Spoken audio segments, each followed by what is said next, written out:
আসসালামু আলাইকুম সবাইকে স্বাগতম আরও একবার আমার এই ছাদ বাগানে। তো আজকে আমি খুব সকালবেলায় ঘুম থেকে উঠে কেন জানি মনে হলো একটু ছাদে যাই। দেখি তো সকালের কারণ সারাদিন প্রচণ্ড রোদ থাকে, যার জন্য ছাদে গিয়ে শান্তিতে একটা মিনিটও থাকা যায় না। শুধু পানি দেওয়াটা বাধ্যতামূলক না হলে হয়তো ছাদে যাওয়াই হতো না, এত পরিমাণ রোদ থাকে। তো তার জন্য আজকে খুব সকালবেলাই চলে গেলাম, কিন্তু তারপরেও রোদ উঠে গিয়েছিল, কিন্তু বাতাস ছিল সমান তালে। সচরাচর এমন বাতাস তো ইদানিং পাওয়া যায় না, তবে আজ ছিল। তো ছাদে গিয়ে প্রথমেই আমার এই গাছটা দীর্ঘ 2 বছর আগে আমার কেনা। এখন মাশাআল্লাহ এটাতে ফল ধরা শুরু হয়ে গেছে। আর এই পাশে যে পুঁইশাকগুলা বসিয়েছিলাম, আপনারা জানেন হয়তো বা আগে যে বেডগুলোতে আমার বেগুন ছিল সেই গাছগুলো তুলে আমি এগুলোতে পুঁইশাকের চারা বসিয়ে দিয়েছিলাম। তো ভালোই হচ্ছে আলহামদুলিল্লাহ। টুকটাক করে গরমের বাগানটা সাজিয়ে নেওয়ার চেষ্টা করছি, যদিও বা শীতের বাগানের মতন বাহারি রকমের রং বেরঙের সবজি থাকে না ছাদে বা বাগানে, কিন্তু গরমের সবজিগুলোও কম না আলহামদুলিল্লাহ। এরা সবুজ হলেও খুবই স্নিগ্ধ। যদিও বা এই গরমে গাছগুলা টিকিয়ে রাখাটা একটা যুদ্ধের মতন।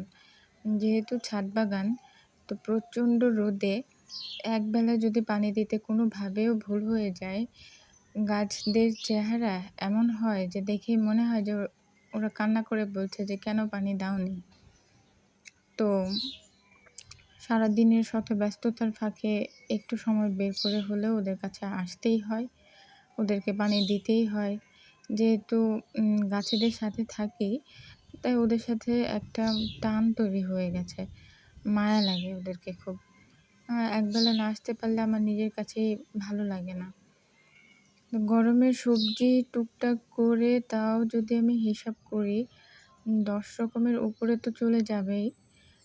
আমার হিসাব করা হয়নি। পরবর্তীতে আমি গুনে দেখব আমি কত রকমের সবজি এবারে করেছি। তো ধুন্দুল, চিচিঙ্গা, ঝিঙা, কাঁকরোল, ঢেঁড়স, বরবটি, মরিচ, শসা, করলা সব কিছুই লাগানোর চেষ্টা করছি একটু একটু করে। ঢেঁড়স, পুঁইশাক সবই আছে। এই ধুন্দুলের চারাগুলো বসাতে একটু দেরি হয়ে গেল, বীজ সময় মতো আমি পাইনি হাতের কাছে, তাই। তো বসিয়েওছি একটা বাজারের ব্যাগের ভিতরে। আসলে আমি যখন যেটা পাই হাতের কাছে আমি সেটা দিয়ে গাছ বসাই। এখানে দেখলেই বুঝতে পারবেন। আপনারা আমার ছাদ বাগান কতটা পছন্দ করেন আমি ঠিক জানি না। আমার ভিডিওগুলা এখনও বলতে পারেন শুরুতে ভিডিও করছি, তো আমি ভালো ভিডিওও করতে পারি না। কিন্তু মন চায় যে আমার করা কিছু কাজ থাকুক আমার স্মৃতি হয়ে, ইউটিউবে হোক বা কোনোভাবেই হোক। তার জন্য আমি চেষ্টা করি অল্প অল্প করে ভিডিও করে করে আপনাদের সাথে শেয়ার করার। আমার কাছে ভালো লাগে। আপনাদের কাছে যদি ভালো লেগে থাকে অবশ্যই আমাকে জানাবেন কমেন্ট করে। আমার কাছে আপনাদের কমেন্টের মূল্য অনেক। কমেন্ট পেলে আমার খুবই ভালো লাগে। আমি কমেন্ট পড়তে ভালোবাসি। আসলে ভালো কাজের প্রশংসা সবাই হয়তো শুনতে পছন্দ করে। যদি ভালো লেগে থাকে আমার ভিডিওগুলো অবশ্যই আপনারা কমেন্ট করে আমাকে জানাবেন। আশা করি ভালো লাগবে। আর আপনাদের যদি ভালো লাগে ইনশাআল্লাহ আমি চেষ্টা করব প্রতিদিন আপলোড করার জন্য। কী অবস্থা হয় আমার ছাদ বাগানের আপনাদের সাথে যদি শেয়ার করতে পারি আমার খুবই ভালো থাকবে। আসসালামু আলাইকুম।